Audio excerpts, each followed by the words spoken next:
Good evening, everybody. Welcome to Delegate Bagnall's Virtual Town Hall 2022, the second in the series on healthcare. And my name is Luke. I'm just going to tell you a few very basic rules and guidance here for our meeting, and then we'll get started with the delegate. If you would like to ask a question at any time during the virtual town hall, please use the chat function, type in the chat the word question, followed by the question, and then we will try to answer as many of them as we can in the time that we have allotted.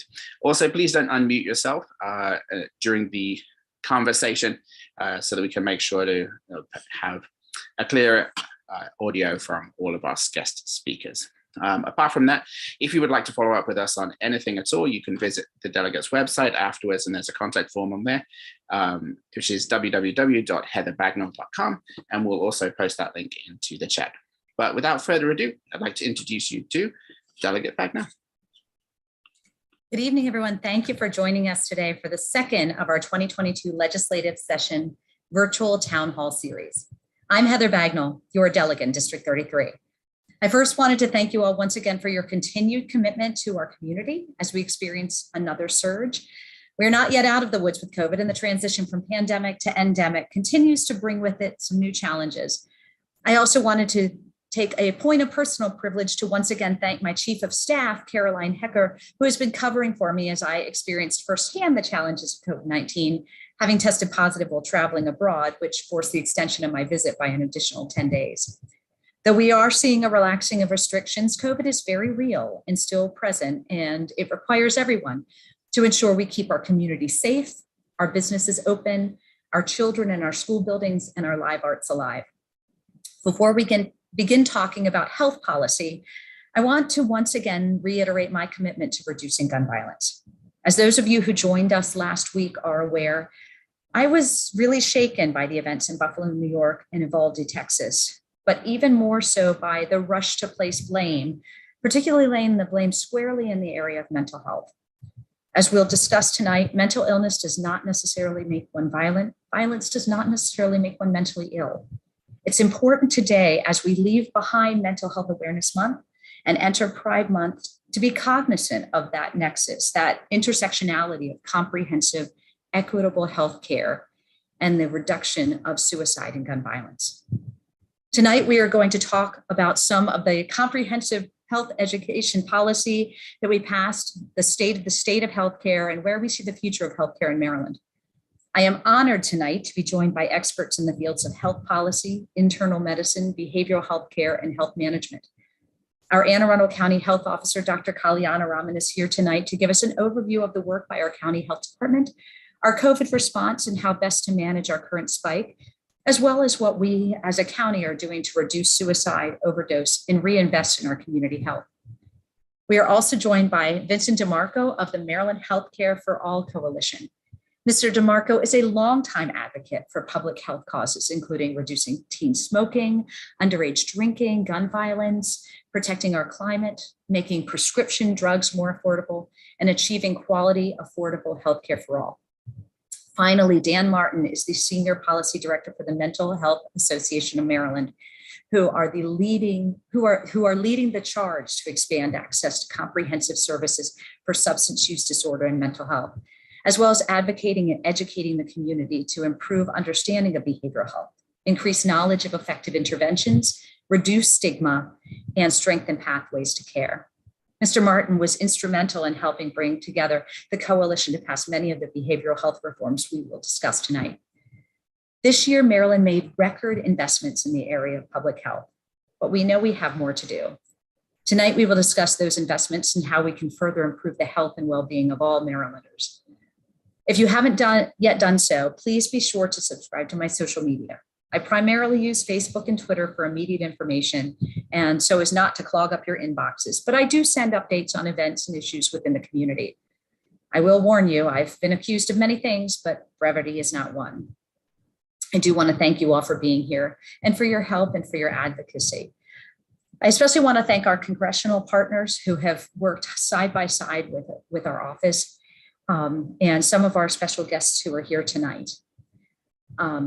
I'm going to work to keep this call to an hour to respect your time, because I know we're always a little zoomed out. So I'll attempt to answer any questions, but if we don't get to your question on the call, we will circle back with you to make sure you have answers. I did want to recognize my colleague who is here from what will be District 33B, Mr. John Wakefield. Thank you so much for being here. If you have a question and have not submitted it in advance, please feel free to put your question in the chat. Once again, I want to thank my Chief of Staff, Caroline Hecker, and Luke Tudball, who consistently work behind the scenes to make me look far more tech savvy than I actually am, and always on top of every subject. With that, I am honored to introduce our Anne Arundel County Health Officer, Dr. Nilesh Kalyanaraman. Welcome, and thank you so much for being here. Thank you, Delegate, and appreciate the opportunity to be here with everybody today. I'm going to start, before I dive into some of the legislative issues, I'm going to start with just a brief update on where we are with COVID and really what it looks like as we move through, as you noted, from pandemic to endemic. And we are really kind of in that middle space right now. We're not in the pandemic that we did for the first 2 years, but we're not in an endemic steady state either. And I think the challenge that we have is that we're living through the middle as we figure out what it looks like to get from one spot to the other. And that's always uncomfortable, right? Because there comes with that a level of uncertainty as to how concerned should we be, as some people are, what's the middle way, or how relaxed we need to be. And I think that's what we see a lot of this kind of concern is around, are we doing enough or are we doing too much? And so where we are right now is that we're at a very different point. We're at a very different point, not just from the beginning, but just from 6 months ago, as we were heading into the first Omicron surge. We have vaccines, we have boosters. We had those. We have masks, and we have high quality masks, but those really didn't start to become available until the fall. What's different from 6 months ago is that we have oral treatment. And while it's available, in order to use it, people need to see a doctor, pick up a prescription, and take it. And so having a medication is not enough. We have to make sure that people have access to care and the medication. And then lastly, we have widespread availability of at-home testing. We've always had PCR testing, but it didn't give us results in that time frame where we could act on it quickly. It comes with its drawbacks, certainly, but I know that for folks who have it stored up in their medicine cabinets, it's a lifesaver. I myself have used it many times with my kids as well. And that's why we're making masks and at-home tests available for free through libraries, health department sites, and through a whole range of other avenues. And of course, you can purchase it as well. So those four things, vaccines, masks, at-home tests, and oral treatment, really changed the game. They mean that if you do get COVID, you're not as vulnerable as you were before. You can test early and quickly. Ideally, you're vaccinated and boosted. And then if you're at higher risk for disease, you can use a high quality mask around others. Others can use that as well. And you can also get treatment. And so that's why we're in this middle space right now. What we're seeing with our case rate is 35 in Anne Arundel County. We just entered the high community level for COVID. And that community level is different from community transmission. Transmission was all about what's the case rate. The community level integrates what does it look like in terms of severity? What's the rate of admissions for COVID? What's the capacity for the hospital for COVID? And it acknowledges that we're in a different phase. Now, with that high community level, it means we have to take some additional precautions. It means that we should mask in indoor public settings, until that risk level goes down. But it's important to note that we're not seeing the same level of severity as before.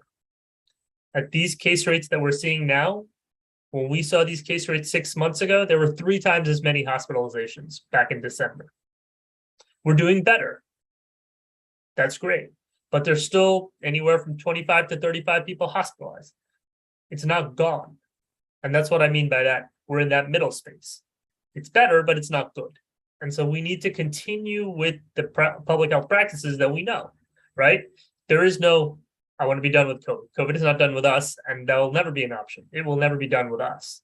And so we have to just continue to use and routinize all the interventions we have and just accept it as a part of how we do business now. And this will get better over time as more people get vaccinated, as more people get access to treatment, and as more people get exposed, but they have these protections, that severity won't be there in the same way. So that's where we are with COVID. And I just wanted to share that. Now I want to talk about a few other items, particularly, as it relates to what we're focusing on in the county. I'm going to touch on suicide, mental health issues, substance use disorder, and particularly opioids, and then lastly, violence. So I'll start with the mental health suicide issues. There are 3 bills that I really want to highlight that I think are important to know. There are a range of bills passed, but I think these 3 give us the best sense of where we're going. One is authorizing the statewide 988 system. 988 is a national system. It's essentially the 911 for a mental health emergency. It's a way to get put into the right emergency setting so that you get mental health care when you need it, instead of going through the police system. And that 988 system, like I mentioned, is a national system. And so that will work like 911 anywhere that you are, and it will connect you to where you are to that mental health network. In Maryland, that means that whenever you call, if you're in Anne Arundel County, you'll get directed to our county's crisis response system, which is one of the best crisis response systems in the country, if not the world. It won an international award a couple of years ago, right? And what that does is you don't have to remember a number for Anne Arundel County, and then you go somewhere, maybe you cross the bridge and you're in Queen Anne's, you got to remember a different number. That goes away. And so that 988 number is scheduled to go live in July. Don't know the exact date yet, hoping it's the first, we'll see. But it'll make it easier for people to access those emergency mental health services when they need. And if it's not an emergency, they can direct you towards the right resources that you can use at the right time. The second is a suicide fatality review committee and authorizing that. I think that's really critical. We do this in a lot of different domains where we look at fatalities. We do this with opioid overdoses. We do this with infant deaths. We do this with the fetal overdose review teams. It is a way to understand the drivers of what causes fatalities and deaths, and use that to address systems issues. So having this type of review at the state level means that we can dig deeper into the causes of suicide deaths and use that to inform our future activities. And then the last one I want to highlight is as a work group to increase the number of behavioral health professionals from underrepresented groups. One of the things that we talk about is that there is an underrepresentation of racial and ethnic minorities in the behavioral health profession. It is not something we can solve today because we need to bring more of those underrepresented minorities into the workforce and through that pipeline of training so that they become then mental health professionals. And so this is going to be a way to address that pipeline issue. And I think it's critical that we are looking at that at a statewide level because it's not amenable to each county doing their own thing. People move around, people go to school, where whichever program or school or county they're in. And so we do really need a statewide response to this, and I'm happy to see that. Switching over to our substance use disorder, particularly our opioids, there's a few programs that I want to highlight. One is kind of more structural. This legislation passed to allow us to get the opioid restitution funds. Those are funds from opioid distributors, manufacturer. It's a settlement that most of the jurisdictions in our state and around the country have come to with those 4 different entities that provides funds to address opioid dependence and opioid overdoses and deaths over the next 20 years. And that funding is going to be critical to stand up, expand, and reinforce services that we're delivering. I think a really good example right now is that we're working in the county, the health department. We have for quite a while worked with the hospitals to provide peer services. If somebody comes in with an overdose, we go out within the next 24 hours to reach out to them to say what services you need, how can we help you, how can we connect you to treatment. And it's important to do that in that time frame, because immediately after an overdose is when somebody is most likely to be ready to engage in some sort of care or treatment. And so we expanded that at the beginning of this year, working with the Anne Arundel County Police Department. Not everybody who overdoses goes to a hospital emergency room. And so now we're working with them. We're getting information on people who have overdosed. We are doing outreach to those people who encountered the police and no other agency or healthcare system. And we're doing overdose outreach to them. And we're in the process of getting that data from the Annapolis Police Department so that we can do that overdose outreach in the city. This type of funding, the Opioid Restitution Fund, will allow us to expand those programs, add additional programs.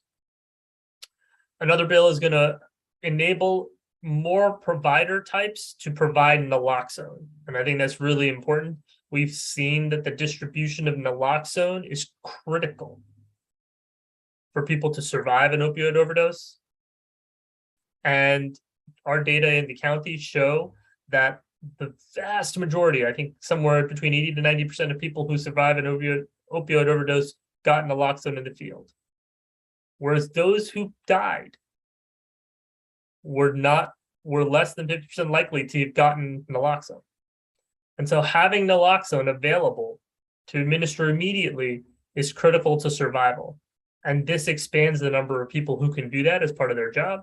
And truly it's one of those medications which there are really no, in somebody who is overdosing or suspected of overdose, there is no harm in giving that medication. It really becomes about availability.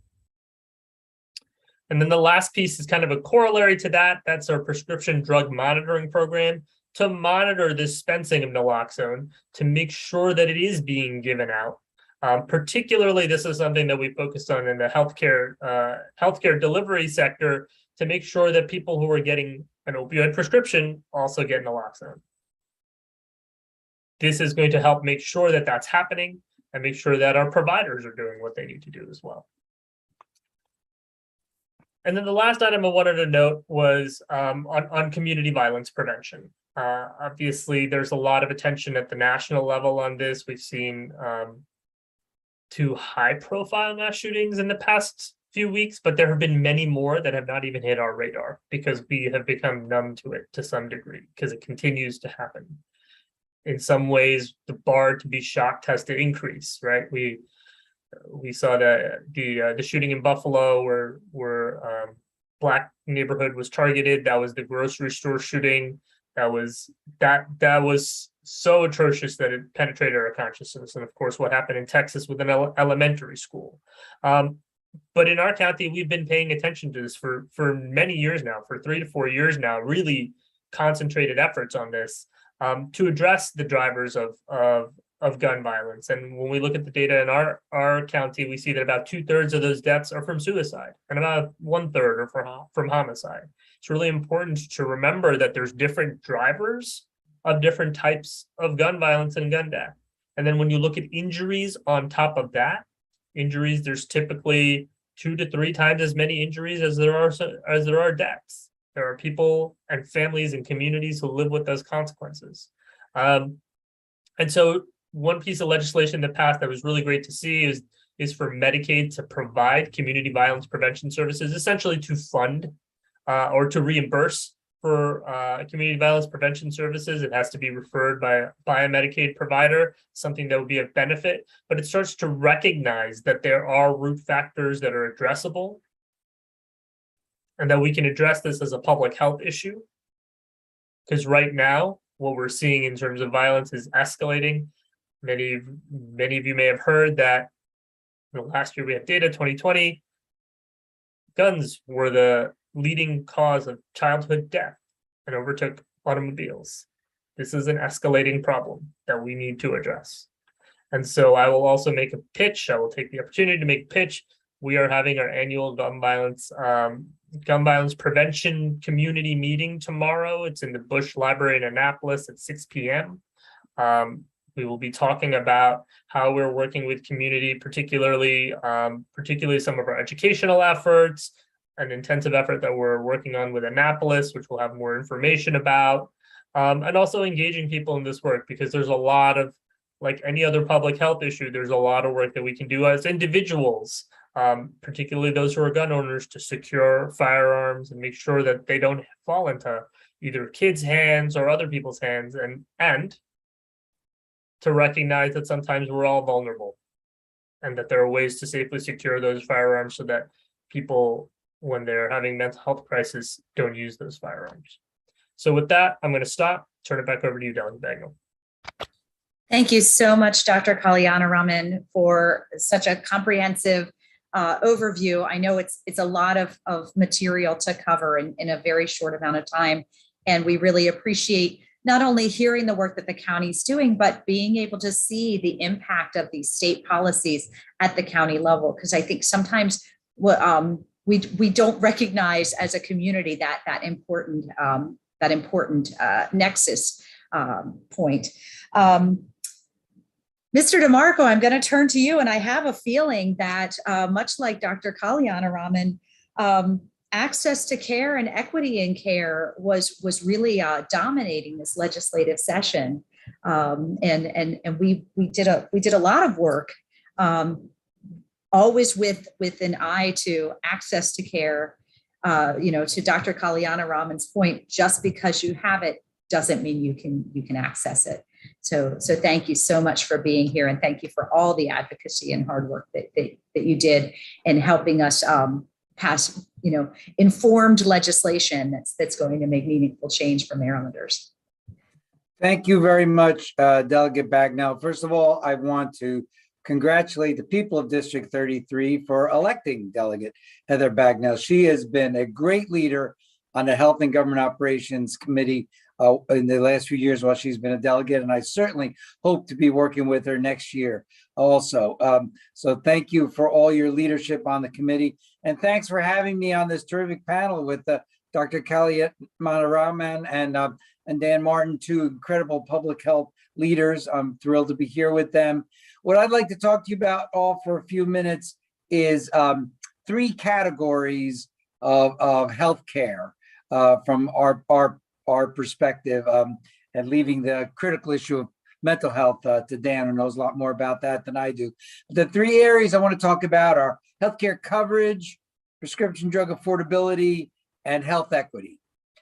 Three very important areas where the Maryland General Assembly has made tremendous progress, but of course, there's more to do in each of those areas.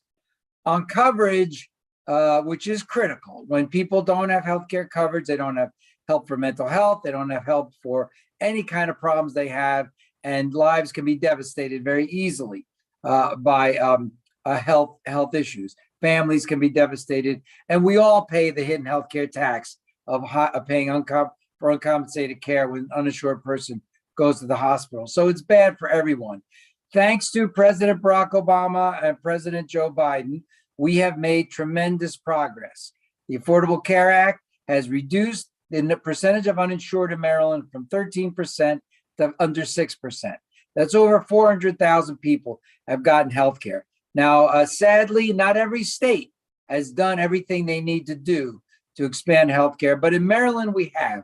Because of leaders like Delegate Bagnall, we have pushed the Affordable Care Act as far as we know how to push it, covering Medicaid as much as possible and making sure that insurance premiums are affordable through reinsurance programs, et cetera. And we have, I have to say, one of the best health benefit exchange teams and leaders in the country. They are really terrific, and we can be really proud of them. So a combination of the tremendous people in the legislature and our exchange has resulted in Maryland being ranked one of the fifth best state in the country in healthcare coverage. And thank you, Delegate Bagnall, for helping to make that happen. But we want to be first best. And The first best state now is Massachusetts at 3% of uninsured, but we need to go from 6% to 0% uninsured. And we have put together a plan on how to do that. But before we talk about the future, let me talk about a couple of laws that have been passed recently that have moved us in that direction. In 2019 was something called the First in the Nation Easy Enrollment Healthcare Law. Delegate Bagnall's committee put together this law that allows you to sign up for healthcare at tax time. That's really, really important. And thousands of Marylanders have signed up that way for healthcare coverage, and other states are following our lead. And Senator Chris Van Hollen has put in a national bill. So it really is a terrific national model. We also this year enacted very important legislation to create a work group and a process for helping small businesses get the healthcare coverage they need for their employees. There are some small businesses who still can't do it. There are ways we can help them, and we're going to figure that out. And the legislation that passed this year commits the General Assembly to put funding into that program next year. So thank you very much for that, Delegate. So those are the kind of bills that have built on the Affordable Care Act and made it work better. But still, we're at 6% or 5% uninsured, which is 300,000 to 400,000 people, and we need to do more. And there was recently an op-ed in the Baltimore Sun that I wrote, which outlined our three-step proposal for going from 6% to 0% uninsured. And that involves three things. One is automatic enrollment. If you are eligible for Medicaid or free health care under our plan, the state would enroll you. You could opt out, but you would be automatically enrolled. Tens of thousands of people would be covered. In addition, we would provide additional subsidies. One of Delegate Bagnall's colleagues on her committee, Ken Kerr from Frederick County, and Senator Brian Feldman, got a great bill through setting up a pilot program for additional subsidies for young people. Under that program, 11,000 new young people have gotten enrolled in healthcare. We want to keep that going and have additional subsidies. That's one of the ways Massachusetts gets down to 3% uninsured. And finally, we want to remove any and all immigration barriers to keeping people from getting healthcare. It is just wrong that folks who pay taxes and who get as sick as any of us aren't covered with healthcare because of some immigration barrier. It makes no sense at all. And I want to congratulate the delegate and her committee for the great law they passed, put in by Delegate Justin Peña-Melnick, Senator Clarence Lamb, that provides healthcare coverage for mothers and their newborn babies, whatever their immigration status. That's great. That's progress. We're one of 10 states doing things like that, but we need to go all the way. So we believe that over the next couple of years, if we can enact these three kinds of proposals, we will achieve healthcare for all Marylanders, which will help the uninsured and all of us by reducing that hidden healthcare tax. So that's coverage. Pot number two is prescription drug affordability. And Delegate Bagnall was there in 2019 when we passed the first in the nation prescription drug affordability law. So everyone said you can't beat big pharma. And it had never been done before, Delegate, until your committee did it. And I say your committee particularly because that's where it started. Everyone else, the full House, the Senate, and the Senate Finance Committee and the Senate followed your committee. That's where the action was. So thank you very, very much. And that board is there, and it's working to make high-cost drugs more affordable for state and local governments. And I really want to thank Anne Arundel County Executive Stuart Pittman for his leadership in getting that done. He did a TV ad for us with Harford County Executive Barry Glassman, and he was out there really fighting for this measure. And now we will need in 2023 to give that board additional authority to make high-cost prescription drugs more affordable for everyone. And I'm proud to say to you, Delegate, and everyone, that several other states are following our lead. Colorado and Oregon have passed prescription drug affordability laws. And of course, Senator Van Hollen has put in a similar bill in the US Congress. So this is really great leadership. The Easy Enrollment Bill and the Prescription Drug Affordability Board bill are sweeping the country. And thank you for getting those done. And then that's the second category, prescription drug affordability. Third, very, very important, critical category is equity. We need to make sure that, and the good doctor has referred to this, how people no matter what your color, no matter what your income level, where you live, you got to have the same healthcare availability as everyone else. And there are horrible discrepancies. I know in my own city of Baltimore, between different zip codes within 5 to 10 miles of each other can have 10 or 20 years difference in mortality rates. It's just not acceptable. So we created, thanks to the leadership of Delegate Jazz Lewis and Senator Antonio Hayes, something called the Health Equity Resource Communities Act.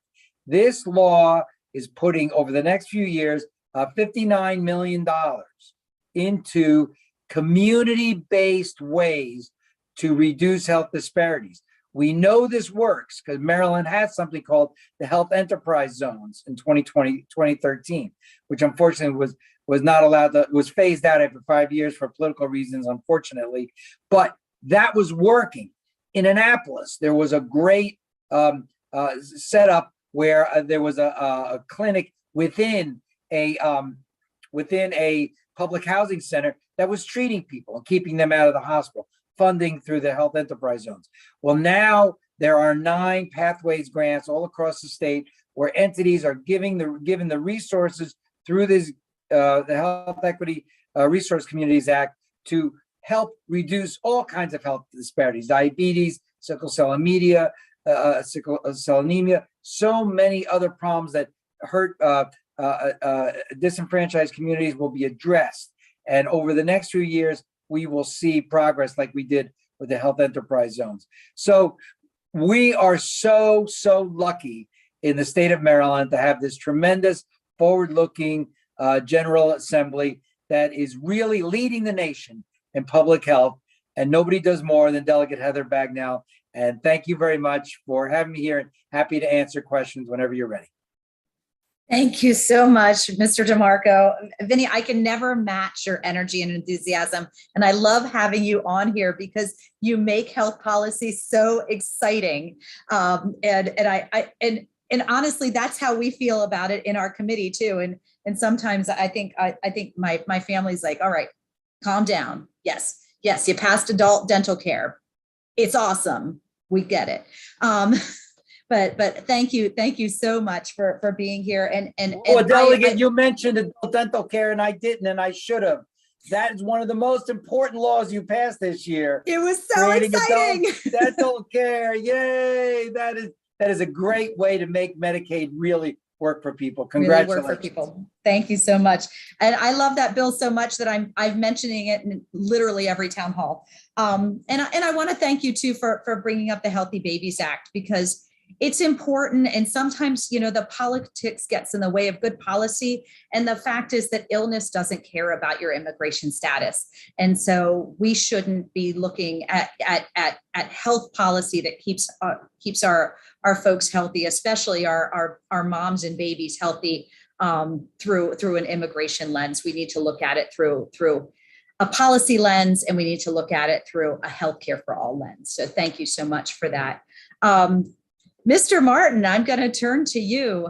Dan Martin has been such a powerful and meaningful voice, advocate for mental health, behavioral health, destigmatizing, and also really comprehensive policy.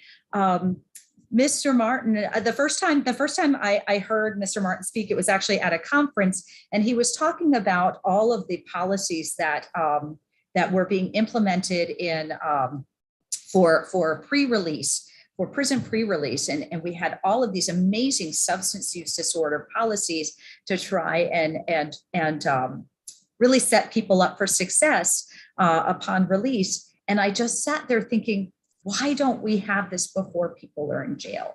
And Maryland is far and away at the forefront of behavioral health, but we know we have a lot more to do.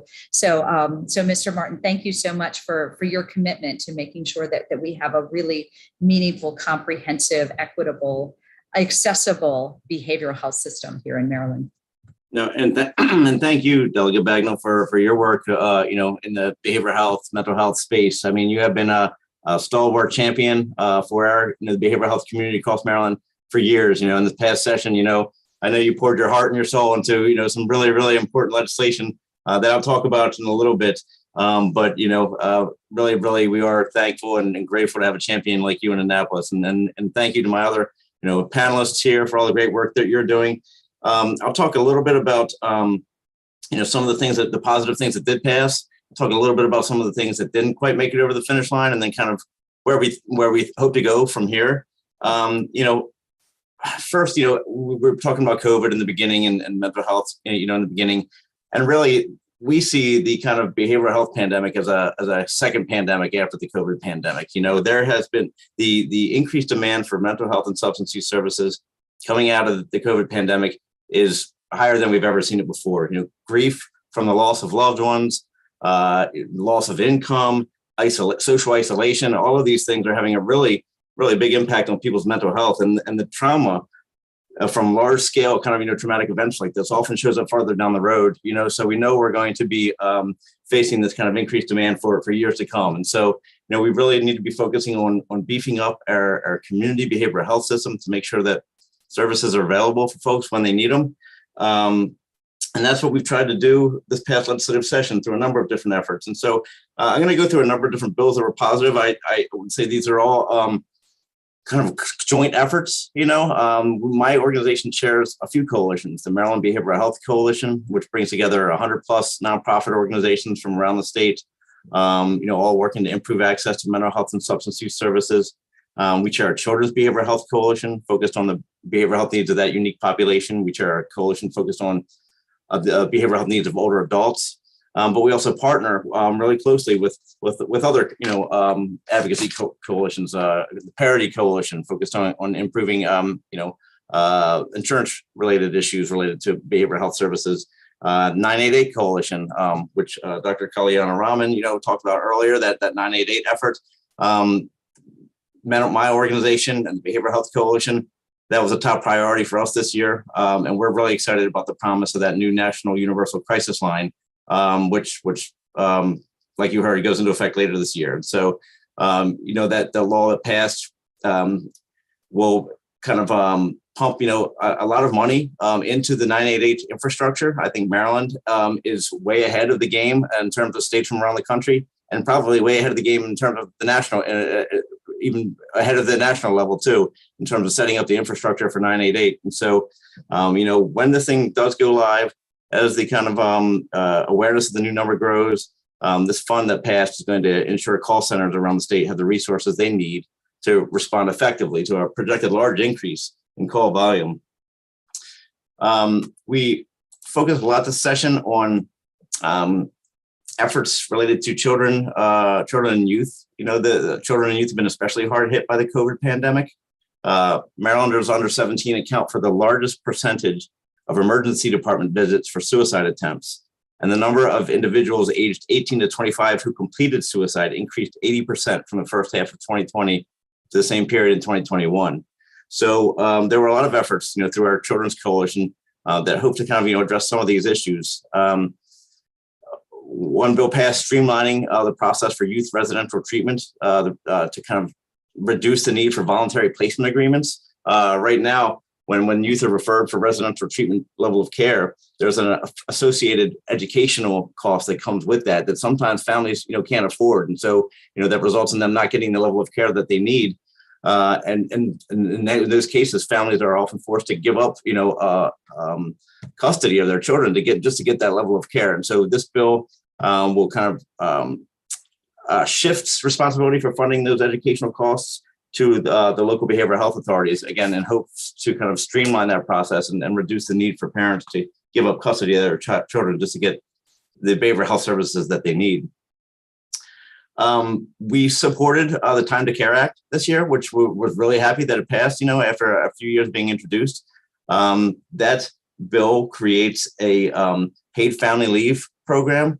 And we know experts in adverse childhood experiences and childhood trauma identify family-friendly work policies and policies that strengthen household financial security as really key strategies for reducing and preventing adverse childhood experiences and childhood trauma. And so we're really hopeful that bill, that program, starts to kind of increase support for families so that children aren't, to kind of improve the health for the children.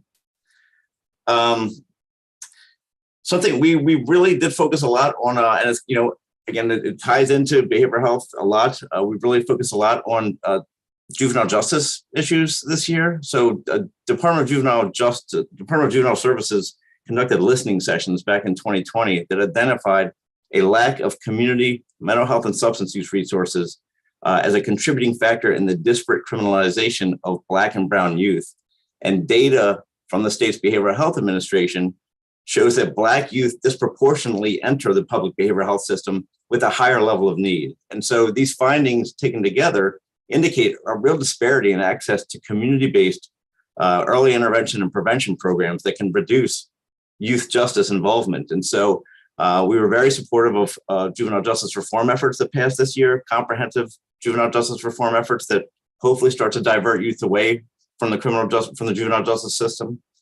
And really exciting, at the request of Mental Health Association and our partners, the legislature adopted budget language requiring a report on behavioral health prevention and early intervention programs that are youth-led and youth-designed.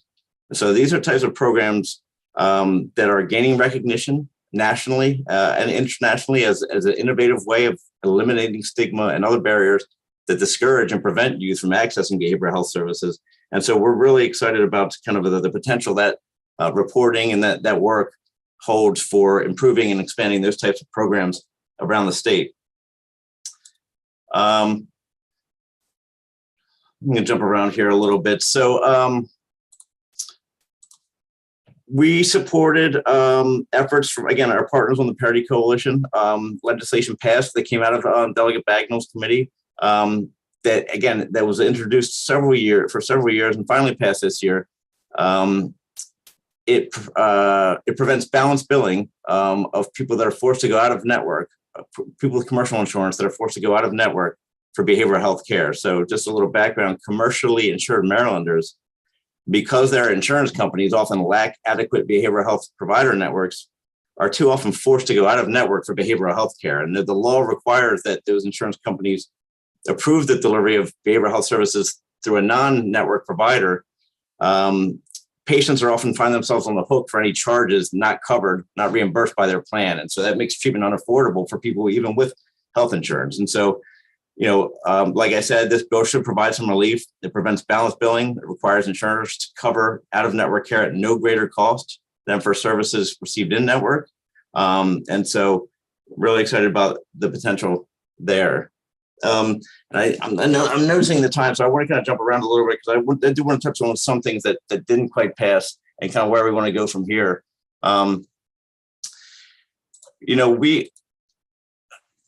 Like I was talking about earlier, the demand for mental health and substance use care is greater than it's ever been before. And so over the last year, the Maryland Behavioral Health Coalition, again, all 100 plus organizations of the Behavioral Health Coalition, really put our heads together and said, how do we address this increasing demand? And the answer we came up with was a bill titled the Behavioral Health System Modernization Act. And it was sponsored in the House by Delegate Bagnall. And thank you again, Delegate Bagnall, for pouring your heart and soul into this bill. It was really a comprehensive set of system reforms and enhancements designed to bring Maryland's behavioral health system into the 21st century. And these aren't groundbreaking things. They're things that are happening elsewhere with good results and that we've been talking about in Maryland for years. Just the state has kind of not yet pushed them over the finish line. And unfortunately, again, for a variety of different reasons, the bill did not pass. But we knew it was at the beginning, it was an aspirational bill, and so we're going to be coming back next year with a more targeted campaign. And I think, I think the frustration, my frustration is that, we have, I think we have a tendency. So like I said, really positive legislation has passed, including really positive legislation to beef up Maryland's behavioral health crisis response system through 988 and otherwise. But we have a real tendency in the state and in this country to resist paying for the prevention and early intervention treatments that can keep people out of medical emergencies and out of behavioral health crises. Nobody wants their first engagement with the behavioral health system to be when they're in a crisis.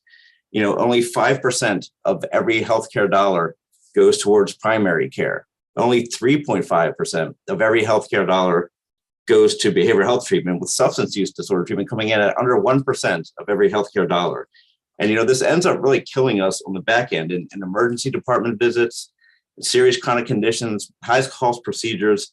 And so, we really have to break this cycle. We really have to recognize that preventing crises is where we need to be placing our focus, beefing up our community behavioral health system, making sure that our primary care offices are adequately equipped to address people that come in with mild and moderate mental health and substance use disorders, because that's where most people with mild to moderate mental health and substance use disorders go for treatment initially, to their primary care doctor. And unfortunately, care in those settings, behavioral health care in those settings, is often suboptimal. So there are ways and there are strategies to improve this, our specialty behavioral health system, our primary care, the way our primary care system treats behavioral health disorders.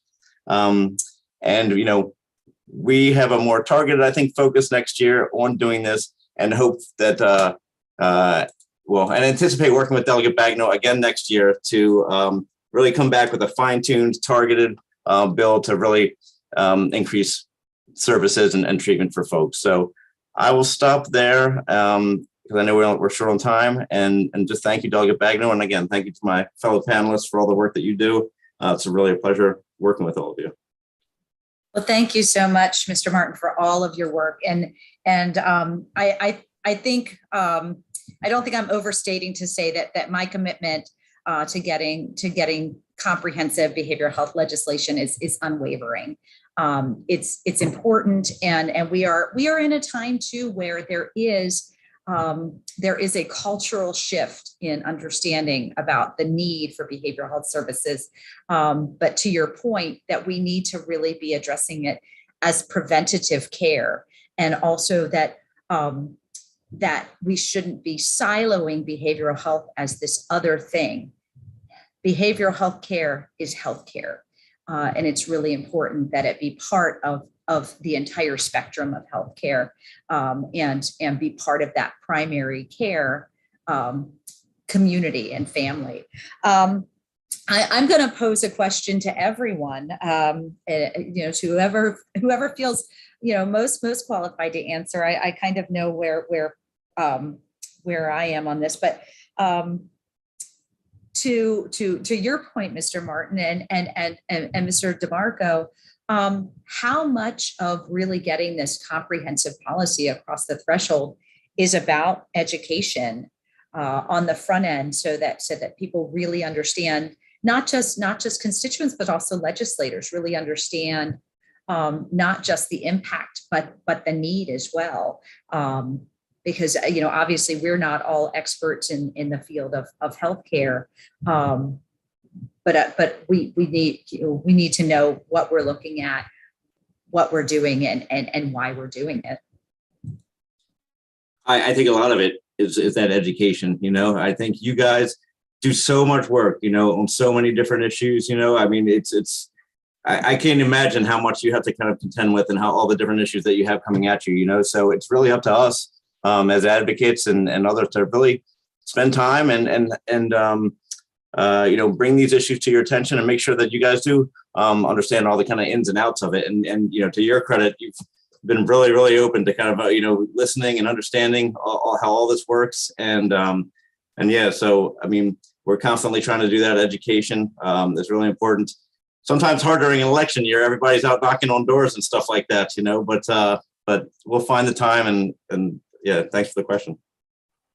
Yeah, I couldn't agree more. And we are very lucky, as I've said a couple of times, in our legislators have delegates and senators like Delegate Bagnall, who care about the issue and letting them know that this law is a lifesaver is really 90% of it. That's what they need to know.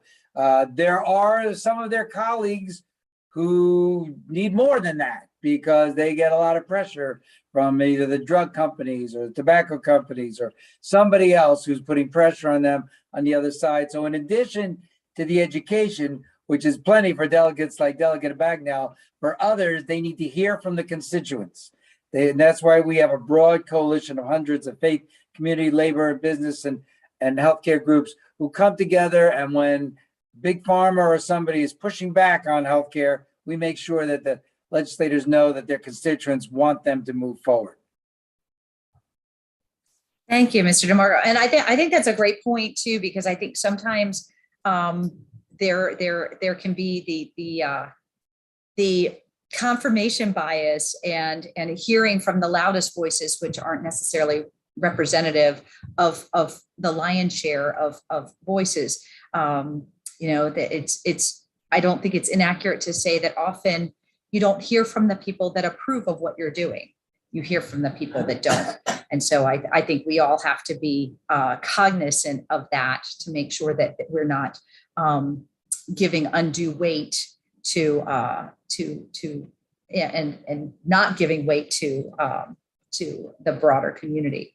Dr. Kalyanaraman, I actually wanted to circle back with you because you brought up the 988 number, and I know that that the county is also working on a comprehensive call center, because I believe I'm correct that currently our call center is actually split into two different footprints, and that the county executive is working on an initiative to put our call center all under one umbrella. Is that accurate? And can you speak to where we are in that process and how that will help move the 988 initiative forward? So I can speak a little bit to that. Those are separate efforts, the 988 effort and the county effort. The county effort is really to particularly taking the lessons we took from COVID, where we stood up essentially call lines and warm line to answer any range of questions and concerns and needs for service that people had. One of the good things from COVID is that we learned a lot about how we can shift pretty quickly. And this is one of those examples. And so that work is proceeding apace. The 988 is separate from that, though. Of course, if you call that county general number and need mental health services, they could move you right over to our crisis services. But the 988 is much more of a statewide and nationwide effort. Thank you so much. I really appreciate it, because I think understanding sort of like how these pieces all fit together can sometimes be a little bit of a challenge, and making sure that that we're keeping an eye to what the state is doing and the county is doing, and making sure that they work in coalition and not in contradiction is often a challenge. Yeah, and I think the piece to that is making sure that there's no wrong door, right? Like if you call this one number, they can get you to where you need to go, not say, well, that's not what we do, hang up, and you got to figure it out. I think that the more that we do to figure out the backside and make it easy for folks, the easier it is to get services, the better off we'll all be. Delegate Bagnall, can Yeah, go ahead, Mr. Martin. Just as an aside, I just wanted to kind of jump in. I forgot to mention something. I know that we're entering Pride Month now in June, and I wanted to mention one of the other kind of really more kind of disappointing misses of this legislative session that I'm confident will be coming back next session, and that's the Trans Health Equity Act. Especially for young people, many LGBTQ youth cite the role of gender affirming support systems and access to gender affirming care as directly linked with improved mental health. Youth who have sought out and received hormone therapy are nearly 40% less likely to report recent depression and a past year suicide attempt than those who wanted hormone treatment but couldn't receive it. And so, we were really worked really hard with, and I know you were really supportive of that effort too, Delegate Bagnall, to kind of folks get that Trans Health Equity Act through, and it passed the Senate, but it ran into some roadblocks in the House near the end. But I know that our folks on our staff are working closely already again with the sponsors and champions of that legislation to kind of really come back again strong next year. So I just wanted to kind of point that out, how important that kind of bill and that kind of treatment is for for folks' mental health, and just wanted to kind of raise that as an issue entering into Pride Month. I appreciate you bringing that up, and I think it ties well into the conversation about education, because again, it's often that our biggest effort has to be in educating not just our constituents, but our colleagues on the need and what the bill does. And I know that that there's also a huge connection between gender affirming language, gender affirming treatment, and suicide prevention within the LGBTQ community. For those on this call, trans youth have a very, very high rate of suicide. Trans women of color actually have the highest rate of assault, of homicide in any marginalized community. So it is really important to understand the necessity of some of these policies, even if you don't understand the impact on the individual, because these are data driven. To use your words, we talk about that all the time. These are data driven policies where we know that the data says that that we will reduce our violent crime, we will reduce suicide, we will reduce mental health issues, and we will reduce emergency visits just by investing in these policies. I also want to be cognizant of the time and respectful of all of you. So I do want to thank you. I'm going to give everyone an opportunity to have some final words. And I'm getting the sign off from my colleague. I'm going to turn it over to Luke. Hi there, everyone. Thank you so much. So before we get to the end of the meeting here, as Delegate Bagnall said, we're being cognizant of time. We're going to set each of our panelists a challenge. You're going to have 60 seconds to answer this question. So I don't know who I'm going to put on the spot first. Basically, it's a two-pronged question. Obviously, we want to be proactively working towards better health, better mental health, and so on. But how do we do that without targeting people or without conversely painting with too broad a brush? And then the second part of the question is, if you had one bill that you wanted to put into the legislature next year, what would it be and why? Let's see. Or into the county council, I guess, for Dr. Kelly-Armour. Let's start with Vinny. Well, thank you. Thanks again for having me here. I'm going to start with your second question. It's clearly for us the bill to give the Prescription Drug Affordability Board all the authority it needs to make high-cost drugs more affordable for all Marylanders. Drugs don't work if people can't afford them.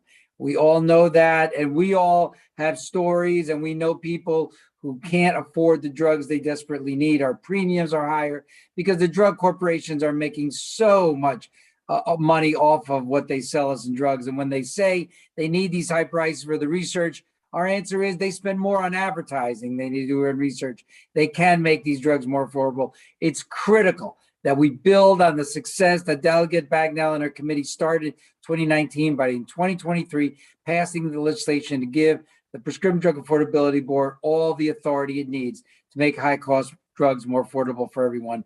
And to answer your first question, Luke, let me just say that what we need ultimately is the three-prong measures that I talked about earlier: automatic enrollment, more subsidies, remove immigration barriers, and everybody in Maryland will be much, much better off. And thank you, Delegate, and thanks everybody for having me here. Let's go to Dr. Kelly-Armour. So the one bill that I would want to see is really investing in prevention. I'm glad Dan mentioned it. Prevention leads not just to better outcomes for people, but it costs less and it allows them to live their lives and live their best lives without having to think about health. But fundamentally, we don't want to have to think about our health problems. We'd rather not have them. And that's what prevention really gets at. So I think that that's what we need to be doing, not just as a bill, but as a way of how we think about health, is really investing in that. In terms of mental health, I'm going to be a broken record. When we look at our plan, our behavioral health plan for the county, there's two things that we really are keyed in on: workforce and prevention. We need people to do the work. It is a service that we provide. And the second is really, once again, in particularly in the behavioral health realm, looking at prevention, looking at what that looks like and how we invest in that. We We understand what that looks like on the somatic health side of it. I'm not telling you we're doing it great, but we understand that and we respect that. I don't think we do that at the same level on the behavioral health side. Mr. Martin. And I'm going to echo a lot of what Dr. Kalyana Raman said too. You know, prevention and workforce is the thing that we are focusing on, you know, through the Behavioral Health Coalition, through the Mental Health Association. You know, there'll be a lot of different bills, but, you know, one really important and really, you know, straightforward and I think easy, well, I don't know if easy, but, you know, straightforward thing to pass is requiring Medicaid to reimburse for the collaborative care model. And for folks that don't know what that is, it really is the best tool we have to improve the delivery of behavioral health care in primary care settings, which, like I said, is where most people with mild to moderate mental health and substance use disorders go to seek care. It's an evidence-based approach validated in 80 randomized controlled trials across the country, shown to improve health outcomes and save money. A Maryland Medicaid pilot that's been operating since 2018 has demonstrated clinically significant improvements in depression and anxiety symptoms for 65% of participants. 19 other state Medicaid programs are reimbursing for the model. Commercial insurers and Medicare in Maryland are reimbursing for the model. But the inability of large health systems and other providers to bill Medicaid has really stifled expansion efforts. And I think, you know, that's the one thing that we can do to, you know, to really, again, when we're talking about prevention, get as far upstream as possible, you know, because that's where folks with, again, that mild to moderate anxiety, depression, that's where they go to seek care. And if they don't get good care there, it's snowballs, you know, and we all know what happens after that. So, yeah, thanks again, Delegate Bagnall, Luke, my co-panelists here. It's been a really enjoyable evening. Thank you so much to Mr. Marco, Mr. Martin, and of course, Dr. Kalyana Raman. Before I hand back to Delegate Bagnall to close us out for the night, I just want to remind you that we have a whole series of these virtual town halls every Wednesday night through June. So check out Delegate Bagnall's Facebook page and other social media for the list of all of those, and join us again. Other than that, if you would like to watch this after the fact, or if indeed you are watching on the YouTube channel right now, you can send the link to this to any of your friends so that anyone who wasn't able to be here with us will be able to learn from the insights of our fabulous panelists. So thanks very much. We'll look forward to seeing you again another time. And if you ever have any questions or you'd like to reach out to us, check out heatherbagnall.com, and there's a contact form right there on the site. Otherwise, have a great night, and I'll hand back to Delegate Bagnall to close this out. Well, thank you so much, Luke. And that was a great question. I should always trust you. But I do want to thank all of our panelists once again, Mr. Martin and Mr. DeMarco, Dr. Kalyana Raman. I'm so appreciative of your expertise and your generosity in giving us this time. Thank you to everyone who's watching on YouTube, everyone who's going to watch after the fact. We do have another town hall next week. It is on education, so make sure to sign up for that one. And thank you all so much for your commitment in and comprehensive, forward-thinking, meaningful policy to move Maryland forward and make us first in the nation in healthcare across the entire spectrum. Thank you so much, everyone, and have a great night. Night, thank you.